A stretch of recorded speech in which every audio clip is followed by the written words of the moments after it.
Madam Speaker, Yes.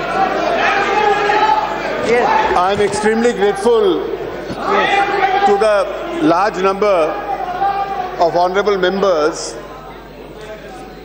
who have spoken on the debate relating to the 122nd Amendment to the Constitution to bring in the concept of the goods and services tax, a destination tax as far as the whole country is concerned.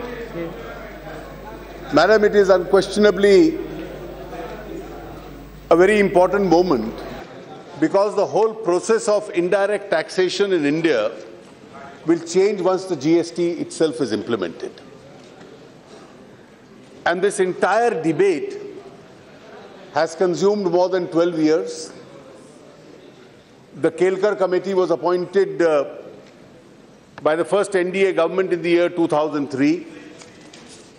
Thereafter, the report of the Kelkar Committee came, which referred to a new system of indirect taxation in India,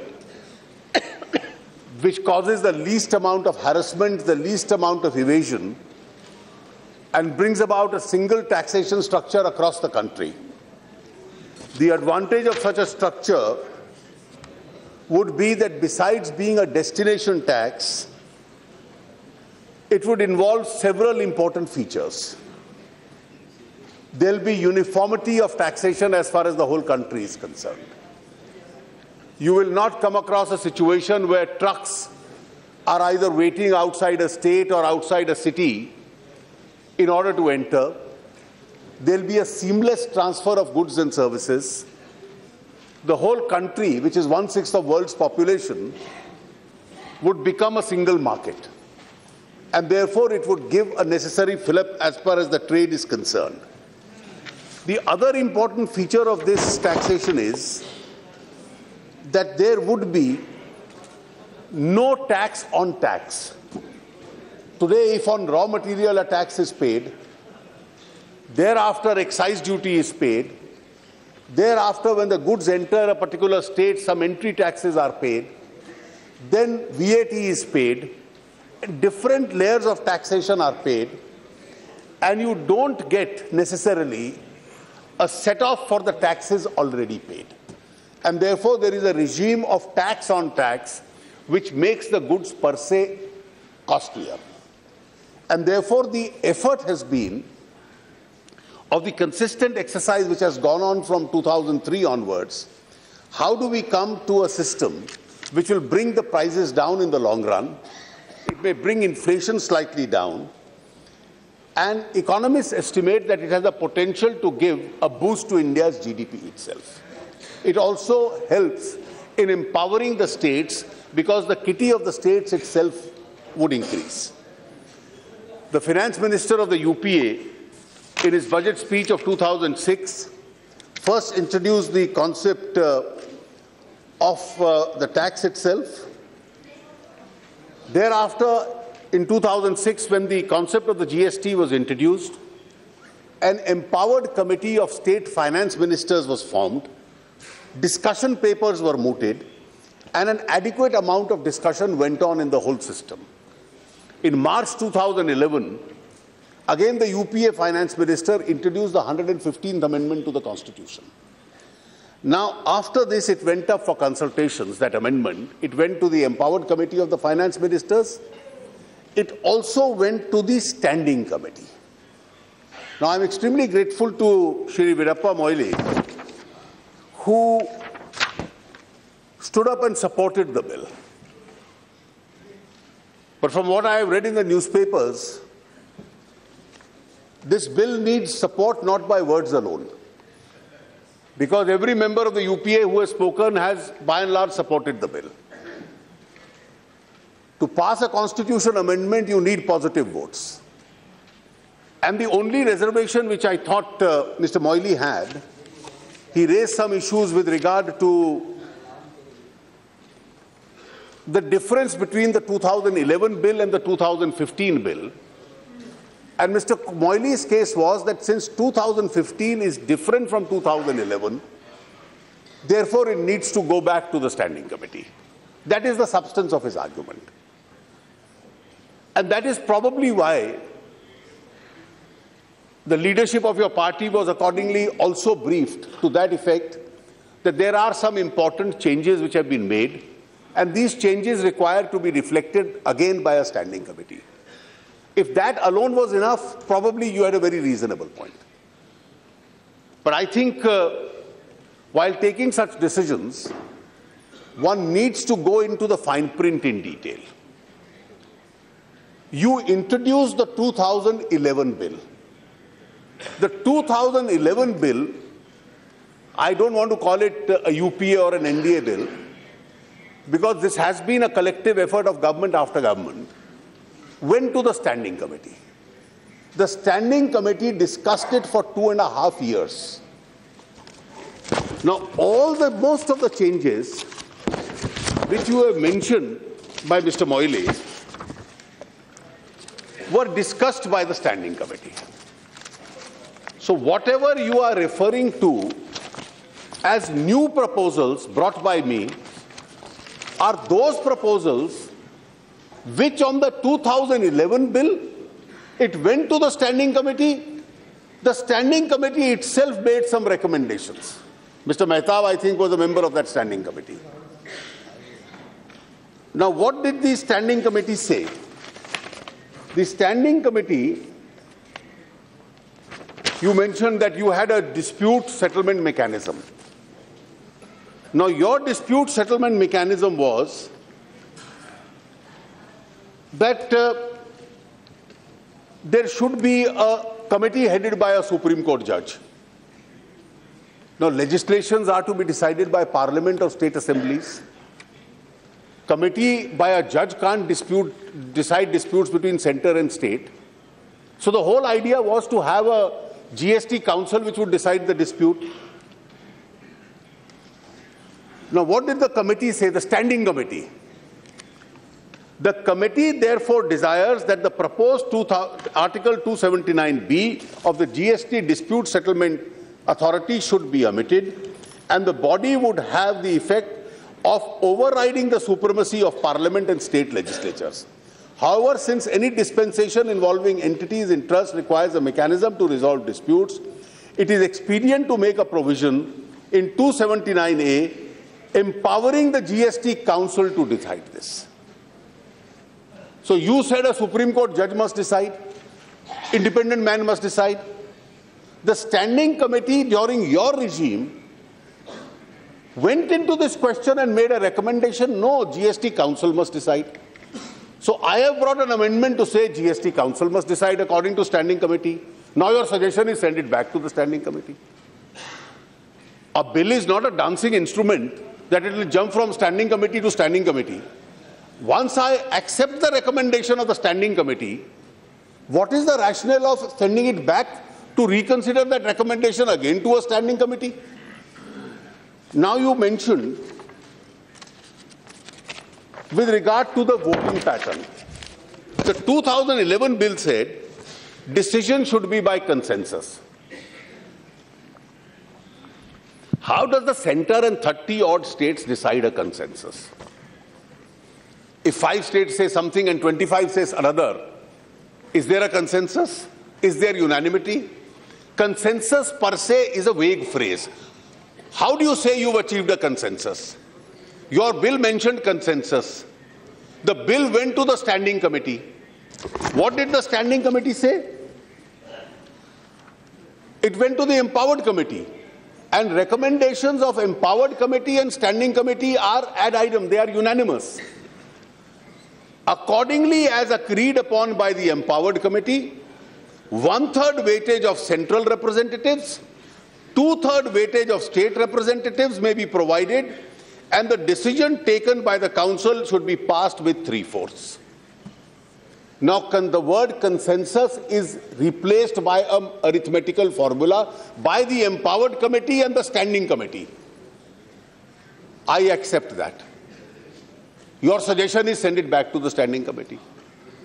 Now, these are recommendations of the standing committee. Before you took up the stand, send it back to the standing committee, at least you should have read the recommendations of the standing committee on your bill. The standing committee recommendations itself say, which I have accepted it. Now the third issue, what do we do about petroleum?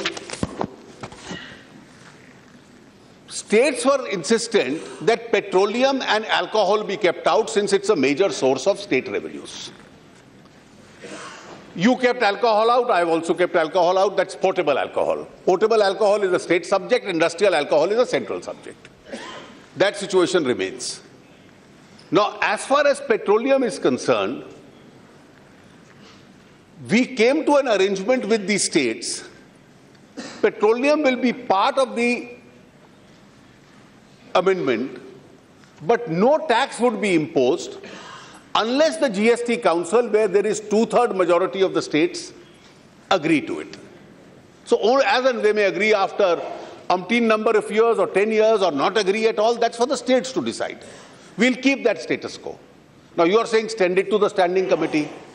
But Mr. Moile's standing committee has already expressed a view on it. The empowered committee has already expressed a view on it. The standing committee says Article 366 of the Constitution is proposed to amend wide clause 14 in the bill, where taxes on supply of specified goods is proposed to be excluded from the purview of the GST.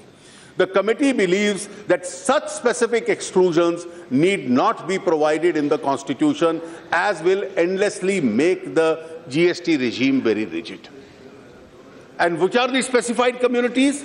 Under clause 12A, it includes petroleum. So the standing committee has already said so. The empowered committee has already said so. So what is the rationale? You must take an honest position whether you want a GST or you don't want a GST. There is no point saying we want a GST, but send it to the standing committee. But the standing committee has already recommended these. Your members have all agreed. These are unanimous findings of the standing committee. The empowered committee has agreed of finance ministers. All your Congress chief ministers are a party to this. It's a unanimous recommendations. So if you are opposed to the concept of GST, you have changed your mind. Or in the words of Mr. Adip Ranjan Chaudhary, kabhi haan, kabhi na. I thought he made a very valid point. I'm glad Mrs. Gandhi was smiling. You were smiling yesterday when he said so. You were smiling yesterday when he said so. But madam, please remember, I'm glad you were smiling, at least at Mr. Ranjan's comment. But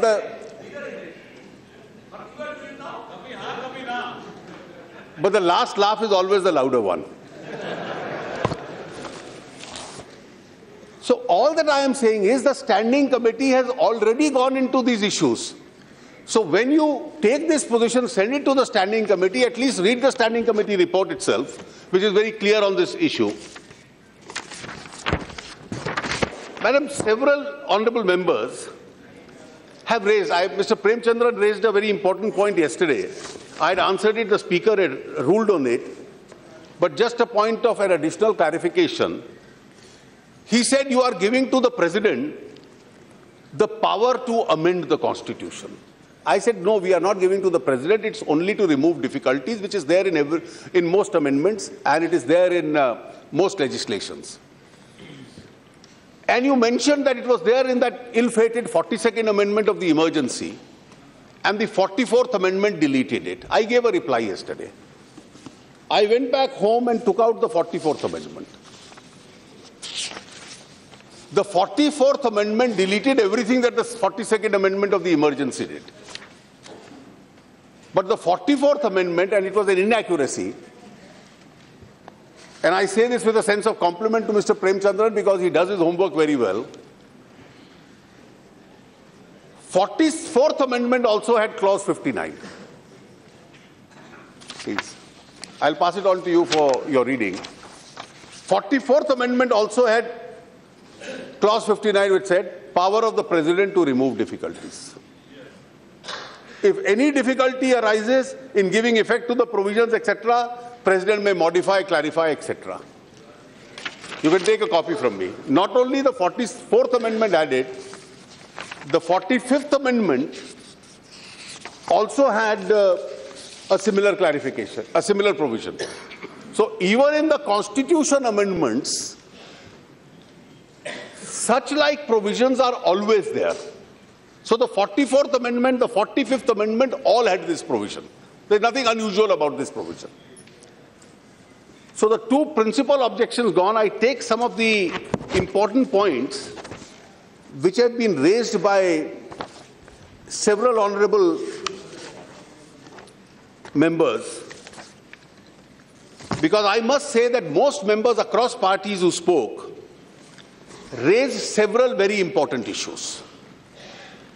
They had examined this subject at length, and some of their concerns are real. The only question which we have really added to what the Standing Committee had said is this 1% on the IGST, the additional tax. Mr. Mehtab mentioned, Mr. Moily mentioned that this would have a cascading effect. It's a possible view. And this has been taken really with a sense of settling the dispute, otherwise the disputes would have continued indefinitely. Why they would have continued indefinitely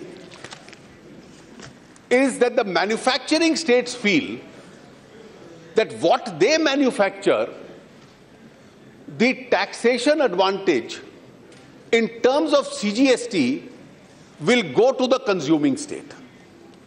And as the members from the AIDMK mentioned, and it was a very well-prepared draft, I must compliment the honourable member, what he mentioned that we have spent on infrastructure, we have become a manufacturing state.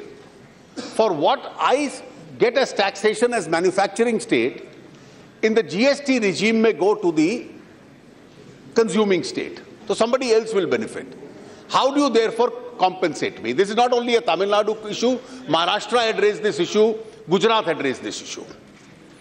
Now, in order to compensate the manufacturing state, once goods manufactured in their states go out, various protections have been granted to them. The first protection is that we have said for a period of 5 years, and that's a part of the Constitution amendment, any loss suffered will be borne by the centre, and we will compensate the state. Secondly, as far as this 1% CGST is concerned, the manufacturing states, for 2 years by charging this, will set off any loss which is likely. This is in addition to the central guarantee in the Constitution that we will make good the loss. So this will help those states. So it has really been put for the benefit of those states. Now the GST Council also comprises of very responsible finance ministers of all states. It is seized of the matter. It itself has appointed a subgroup in order to see how there is no cascading effect. And this additional 1%, this is not on IG. Honorable Finance Minister has mentioned about the Standing Committee recommendation. On this aspect, IGST, Standing Committee recommendation was very clear. The manner in which now it has been put forth in IGST, it will become cumbersome and it will be a burden on the executive. That's why the suggestion of the Standing Committee was to have a modified bank model. That was the suggestion. And that would have been much better, more clear, and the concern of Maharashtra, of Tamil Nadu would have been addressed to. And this was the suggestion of the task force recommendation. Let me correct myself. This 1% additional tax, this should be called additional tax rather than linked to any IGST. Honorable Finance Minister is addressing certain facts, concerns raised by Tamil Nadu government. For example, he says a uniform tax and you are telling destination tax, you want to not to tax by tax cannot be done. That is the concept of GST. But are you going to see that other taxes what you are imposing in the central ministry in due course of time You also said tax per example. So many chess are we are charging chesses for education purpose, roads and everything we are doing. The tax per tax we are doing for other purpose. Most of the state governments depending on this kind of taxes for the development. Therefore, whatever they want to tax, that can raise the revenue and do things. You are telling only 5 years only you are giving the guarantee and compensation. What about afterwards? Therefore, when the government, state governments are creating a lot of infrastructure facilities, I'm telling, these are the things we are concerned. Our honorable madam also has written so many letters, one former Prime Minister and also present Prime Minister, and also she raised in the various national forums about this issue. Therefore, we are more concerned. Therefore, somehow you see how to settle out this long run also our issues. That is what we are saying. What Mr. Thambiduraiji has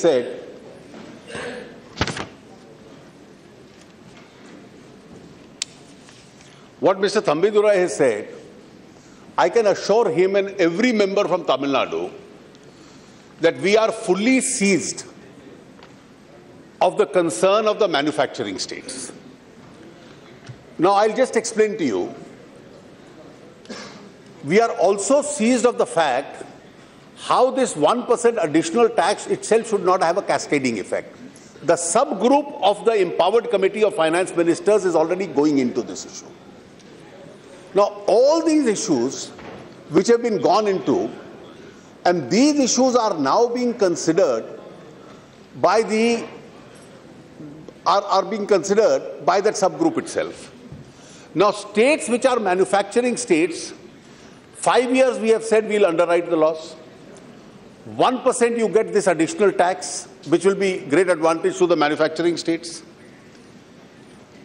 The second advantage is that service tax, which is henceforth has been only a central legislation. Service tax only goes into the central kitty. Most of these states, which are developed states, rather than consumption states, have also a very high kitty of service tax. Once that component is shared with the states, for instance, my friends from Shiv Sena, and I'll address that concern a little later, are concerned about the octroi or the entry tax in the municipalities. Now, entry tax, there is one view, stops the smooth flow of goods and commodities.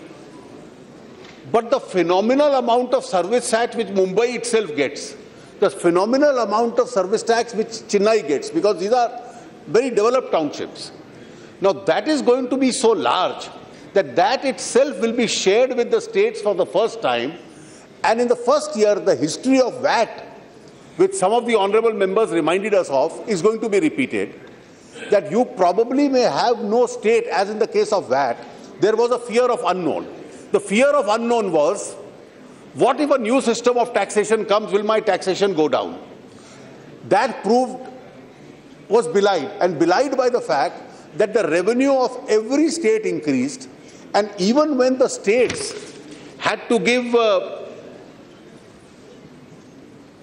even when the states which thought that would go down, started gaining and the revenue of every state gives down. Mehtabji has said that what the standing committee of the modified bank model, Mehtabji, the modified model which you mentioned, that part, please remember, we are not only through this constitution amendment amending the central's power, we are also amending the state's powers. And therefore, this is cooperative federalism constitutionally in play. Parliament can decide one thing, the states will not agree. And I can assure you that in the standing committee, the states are not split on party lines. The states were all concerned about their interest. A West Bengal member would be concerned with the interest of a consuming state. Tamil Nadu or Gujarat will be concerned with the interest of a manufacturing state. Maharashtra was concerned with their octroys, and so on. Now, when these went to the finance ministers, that part of the modified model, the bank model, went to the empowered committee. The empowered committee unanimously disagreed. Now, if the states unanimously disagree with it, is it possible for Parliament or the centre to say that we must superimpose our will on the states? It is not possible. Then let me tell you, let me just finish this point, Premchandra, then I'll yield to you. Now, Service tax will go to the states. Petroleum and alcohol is already with the states. 1% additional tax will go to the states. And I don't foresee a possibility of any state being in a loss. And if any state is in a loss, the Constitution Amendment itself, it says in clause 19 that center for the 5 years will continue to underwrite that loss as far as the states are concerned. Under the GST now. No, sir. Let me just clarify. Let me just clarify. The Constitution Amendment is an enabling amendment. By an enabling provision, alcohol doesn't come in, but petroleum comes in. But the Constitution Amendment itself says the power to continue to tax petroleum and petroleum products will continue with the states. It will continue till such time that the GST Council agrees. And for GST Council to agree, you need a 3/4 mandate. So center itself will not be able to decide because I have only 1/3 vote. Now all these recommendations. You are deciding factor. You are having veto power there. No, that is why you are objecting. Because 1/3 is already is a more than. I will answer this 1/3, 2/3. Bhartrihari Mehtab had raised this question. I'll raise this. Mehtab ji, since you have raised it, let me straight away meet it. Today, most of these taxations are decided alone by the center. Some of the taxes which states find are inadequate are decided by the states. By this model of cooperative federalism, and this is not my model. This was not born when NDA was there. When the earlier government was in power, this was brought in. No, I'll just tell you. If you tax also with this GST, you are opposite. I'll tell you, this 1/3, 2/3 model, along with all other standing committee recommendations which I have accepted, I have the original file. I would urge you, madam, to request one of your colleagues to share these papers with me. After this, because after all, you're a national party, your own finance minister okayed each one of these amendments when the standing committee recommended it. And now you can't tell me that send it back to the finance committee. Because in such a situation, the consistency would require that after all in states, your party is in power. Each one of your chief ministers, I have today recommendations, I have today speeches of the Honorable Shri Pranab Mukherjee, Shri Chidambaram, your chief ministers. Yes, we have, now since you have, I think at times,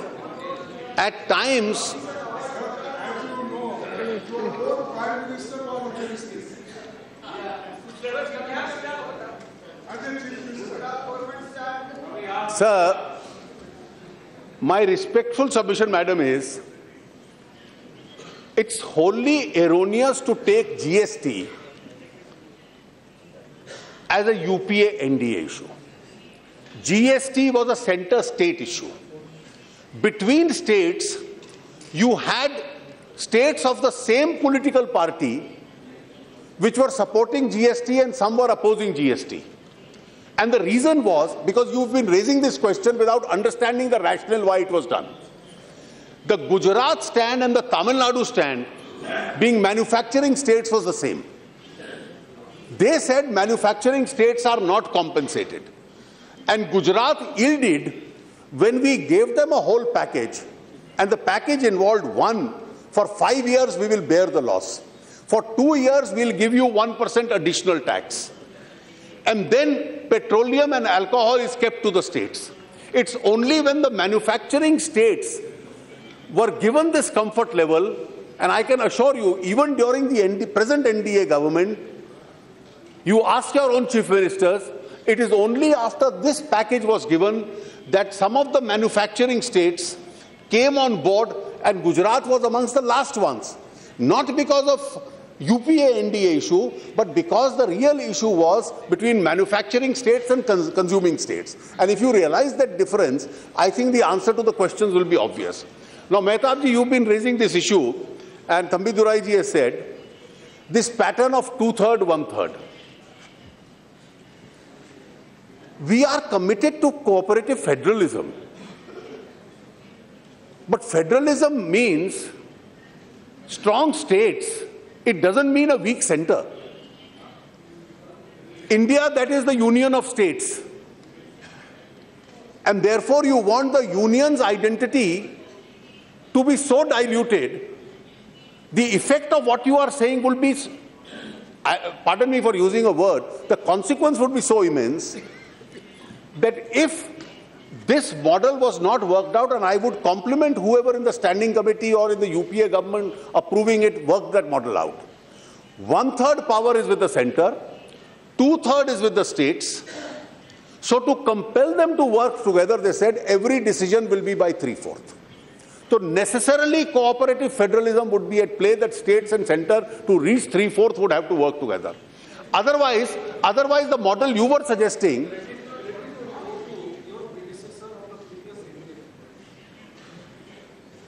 well, I know you were the chairman of the standing committee. I'll certainly convey to him.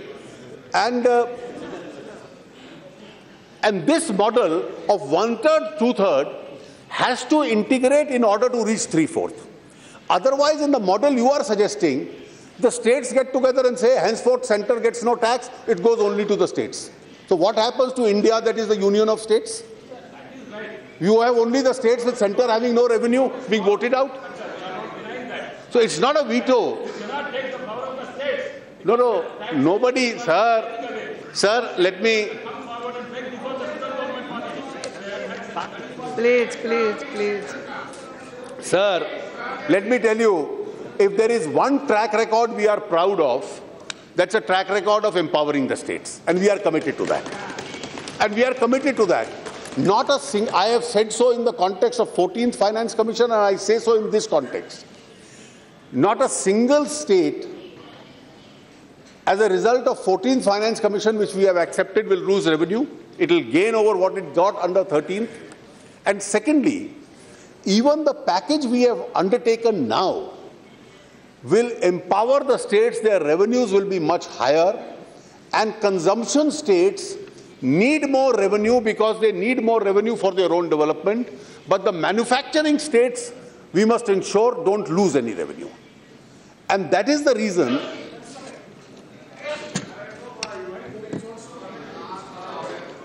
Sir, you are addressing the issues of manufacturing states. And the consumer states, consuming states are fully supporting this bill on the anticipation that they will be getting more revenue. But already a concern has already been expressed from most of the states. That is regarding 279A, Clause 1, Subclause C.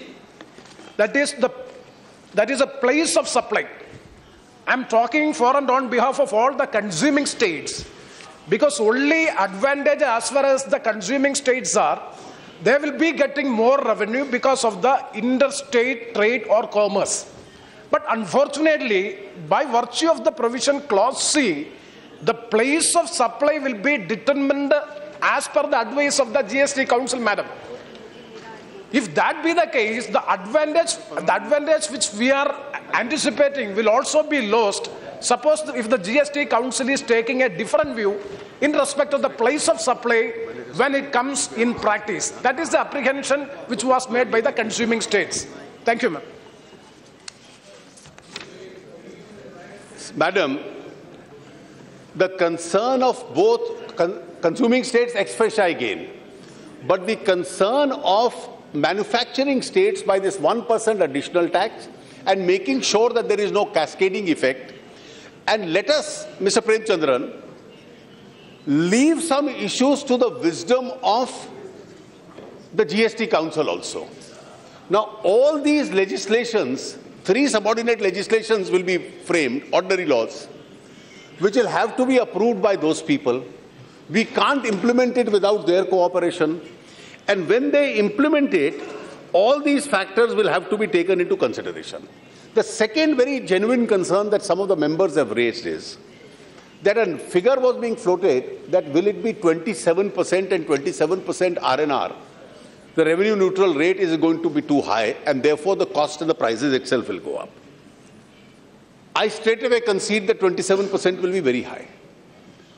The government or the GST Council has not given this figure. A particular organization in its own internal assessments did start regarding what is the revenue neutral rate. That will be one of the inputs. It got leaked out and somebody said it's 26.8. So that is how this figure of 27% was born. After this 27% was born, the states and the center have decided for the present to keep alcohol out. We have decided to keep petroleum out. And then every state chief finance minister is not interested in imposing higher taxes on his own people. Neither is the central government. And therefore, this figure is going to be much more diluted compared to the figure which has been mentioned. And these are rates which will be all decided by the GST Council itself. Once the... Please. The rate would be. Please. I can only tell you, I won't commit myself rather than lead to speculation. The 13th Finance Commission had suggested 18% as a possible figure. And therefore, people who suggest these large figures, and this will include the entire kitty of taxation. And that is something which goes to our natural advantage. This will have to be worked out. Now, a question was raised with regard to clause 19, that the central government will by legislation provide and it may pay compensation, etc. It should become shall. Now, in constitutional language, when may is coupled with a duty, when a discretion is coupled with a duty, may is always equal to shall. That is the language of legislative drafting.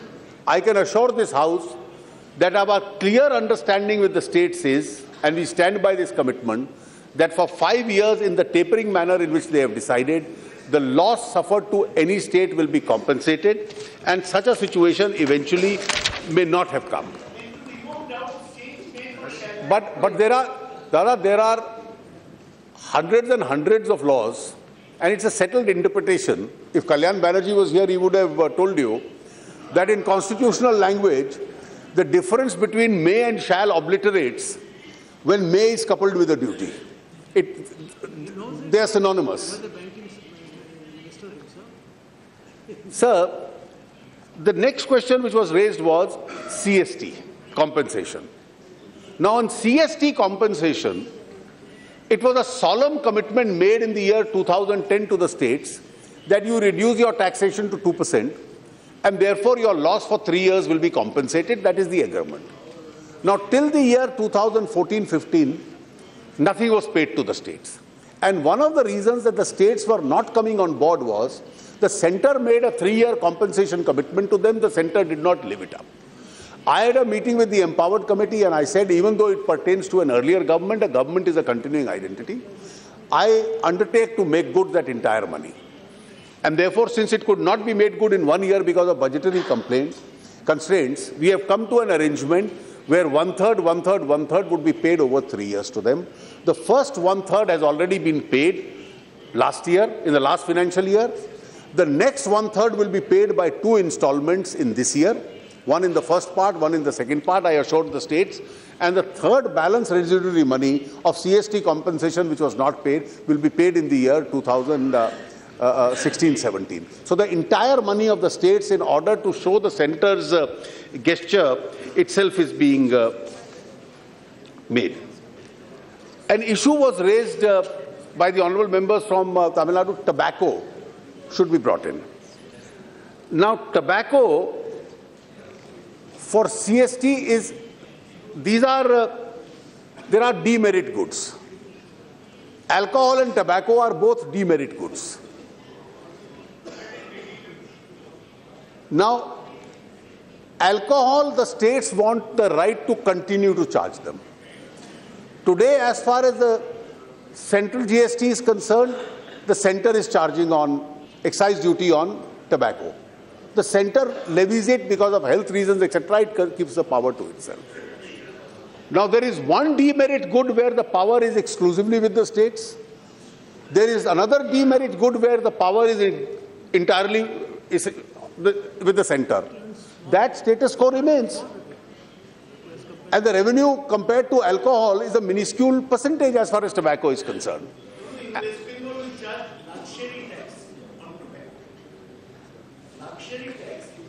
Is charged on tobacco. So that we have to give up unless you give the power. For those like you who smoke excessively, Dada, don't indulge in this luxury. It is not beneficial for health. Because there is a smoker's room next to the center hall where Professor Saugat Roy is the most frequent visitor I see. So don't indulge in this luxury.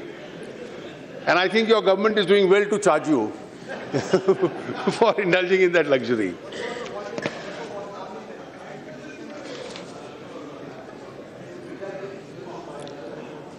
Sir, now this question has been raised by the honorable members from Maharashtra.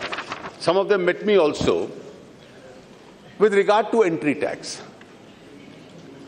Now, when all these taxes are subsumed in the GST, the effect of this is going to be, how will municipalities be funded? It's a legitimate question, and therefore the funding of municipalities, the municipality taxes which the municipality charge under the Constitution, ordinary taxes, luxury tax, entertainment tax, will remain with the municipalities. Secondly, what is a barrier to free flow of goods and services has to end with GST, otherwise GST becomes meaningless. Now, Maharashtra as a state, I calculated the figures, loses around 14,000 crores for all municipalities on entry tax. It straightaway gains the largest amount in the country by service tax also going to Maharashtra. Then it gains a lot by this 1% additional tax. It is also entitled to levy an additional SGST within a band of 1%. Now, if you add these all together, the quantum of benefit to Maharashtra would be much more than the amount that you lose on the entry tax itself.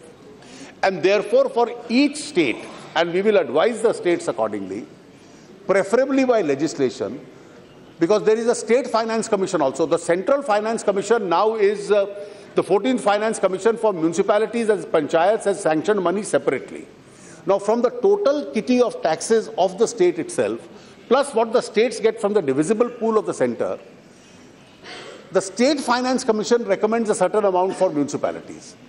Now, if the state has to show its bona fides to the local bodies, keeping 73rd and 74th Amendment in mind, the state can legislatively provide this. It can by a contract or a public policy provide this.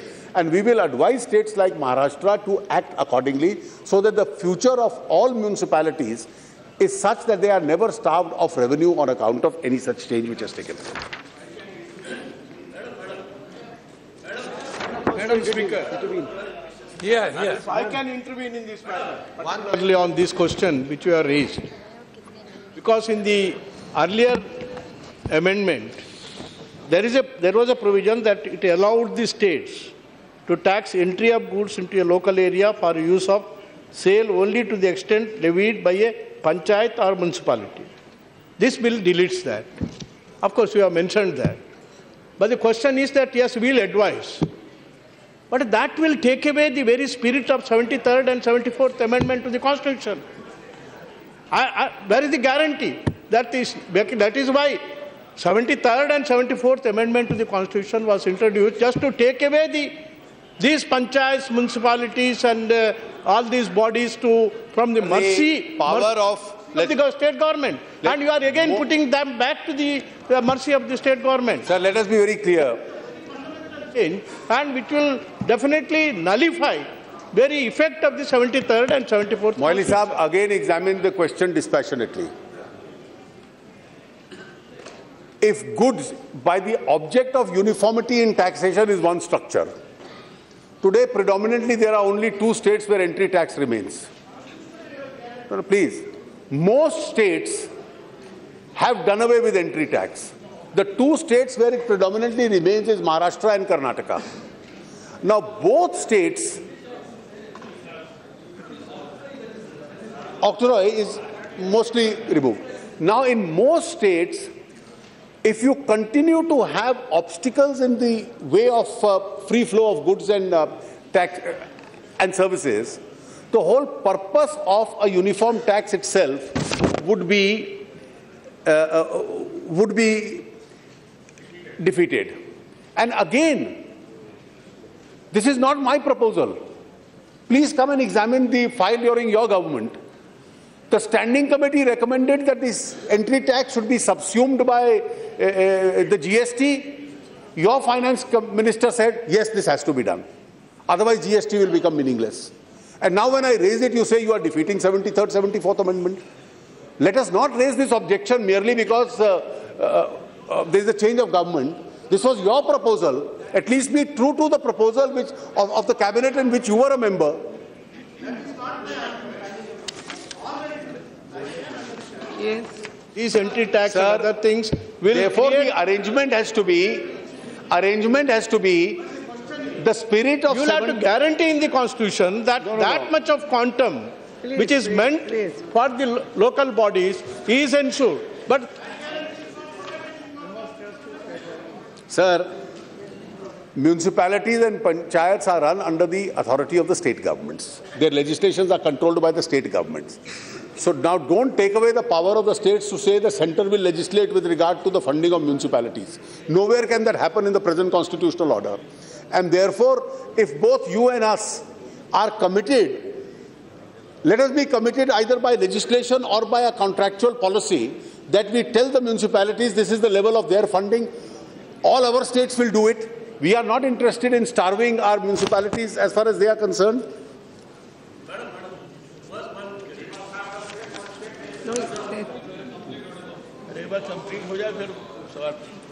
Just now, Honorable Finance Minister told that regarding the entry tax, there will be legitimate arrangement in the GST. Accepted. But secondly, automatically there is a ban on illegal goods which are entered into the city. What arrangements should be there for that purpose? And secondly, if there is a GST, the being a local body, that is municipal corporation, it may be Mumbai or other metropolitan municipal corporations, at least one member should be there in GST. He may be mayor or otherwise municipal commissioner. Sir, that is municipal commissioner. We are in GST concerned. Being an independent body. No? It's a good point which Arsulji has raised. But in the GST, we are concerned with center and states. Within the states, just as, you see, the 13th Finance Commission recommended that states to have a sub-panel on the recommendation how to fund the municipalities. Now, within the states, when you do decentralization of this kind, it would be necessary, and I would certainly urge your state, because in your state the municipalities play a very important role, that even by legislation you can provide how the alternative form of funding to the municipalities has to take place, because we have to keep them alive now in those states. Therefore, madam, if we see the larger picture, as far as the GST is concerned, it's a 12-year exercise. Successive governments have atoned to it. Standing committee has made recommendations. Select committee has, the empowered committee has made its recommendations. Broad consensus has been reached. Even the honourable member from Tamil Nadu who spoke and the honourable minister who used to come, we have made sure that we give a comfort level to a manufacturing state like Tamil Nadu, that not for a single day will Tamil Nadu be kept in any form of loss or loss of revenue. If it's a performing state, it has to improve from good to the best itself. And we would certainly cooperate with them. Punjab food grain producer state है, वो एक ही state है शायद देश में जहां purchase tax लगता है। उसका क्या बनेगा जी, जो रॉ डीआई परचेज टैक्स हम लगाते हैं, और उसके लिए हम चाहते हैं कि कमिटमेंट हो जरूर। पंजाब और हरियाणा जहां फूड ग्रेन की पैदावार ज्यादा होती है, वहां पर जो सेंटर प्रोक्योरमेंट करता है, स्टेट फूड ग्रेन के ऊपर प्रोक्योरमेंट के ऊपर परचेज टैक्स लगाती है। हमने उसके पूरे कैलकुलेशंस किए हैं, आपके जो दोनों वजीर हैं दोनों राज्यों के, उनके साथ बैठकर भी किए हैं। जो बाकी इस सारे कॉम्पनसेशन पैकेज में राज्य को मिलने वाला है, कई तरह के टैक्सेस की वॉल्यूम्स में इंक्रीज होना है, सर्विसेज टैक्स में इंक्रीज होना है, और उसके बावजूद भी अगर घाटा हुआ तो उसकी पूरी हम लोग करेंगे। ये भी बिल कॉन्स्टिट्यूशन अमेंडमेंट में रख दिया है, उसको मद्देनजर रखा है। और बिल्कुल भी किसी का, और पंजाब को भी प्लीज ये ऐसे क्वेश्चन पंजाब कैसे चलेगा? चंदू माजरा जी, पंजाब का ड्यूल कैरेक्टर है। पंजाब, जैसे आप पंजाब का उदाहरण लो, पंजाब एग्रीकल्चरल स्टेट है, पंजाब मैन्युफैक्चरिंग स्टेट्स भी है। अगर आप लुधियाना जलंधर के आसपास देख लो तो वहां मैन्युफैक्चरिंग स्टेट भी है।